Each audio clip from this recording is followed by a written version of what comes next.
Кыргыз-тажик чегараларды тактоону тездетүү боюнча толук түшүнүктүүлүк жетишилди.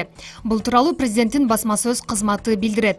Эске салсак, коңшу мамлекеттин лидери Эмомали Рахмон расмий сапары менен 28 июлда Чолпон Атага келип, кесиптеши Сооронбай Жээнбеков менен жолуккан.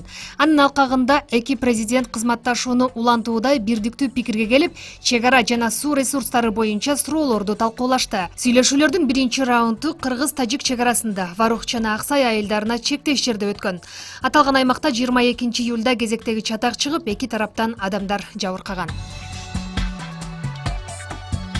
Кыргызстанда кызамыкка кабыл алуу басаңдады. Бул тууралуу Республикалык иммундук алдын алуу борборунун директору Гүлбара Ишенасыпова билдирди.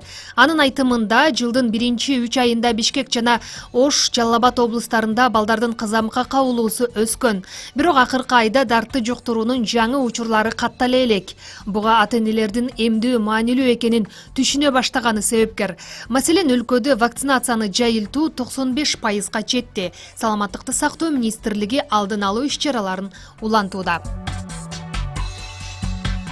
Кыргызстандыктар дзюдо боюнча Азия жана Океания чемпионатында 6 медаль багындырды. Кадеттер арасында турнир Тайбейде өткөн. Ага 17 мамлекеттен 150ден ашык спортчулар катышты. Биздин өлкөнүн намысын коргогон командада 2 алтын, 3 күмүш, 1 коло медаль бар. Чемпион наамдары Ханболот Ырысбеков жана Чыңгызхан Сагыналиевди. Бүгүн өспүрүмдөр арасында мелдештер болот. Ош-Бишкек жолунда өзбекстандык жаран кырсыктап, унаасы менен кошо күйүп кетти. Токтогул районунда жол кырсыгына кабылган автоунаа жүргүнчүлөрү менен кошо өрттөнүп кеткен. Бул тууралуу Жалал Абад облустук жол кыймылынын коопсуздугун көзөмөлдөө бөлүмүнүн өкүлү Айбек Сатыбалдиев билдирди.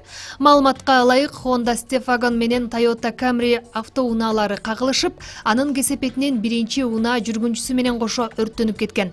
Ал унаада өзбекстандык айылдаштар бара жаткандыгы белгилүү болду.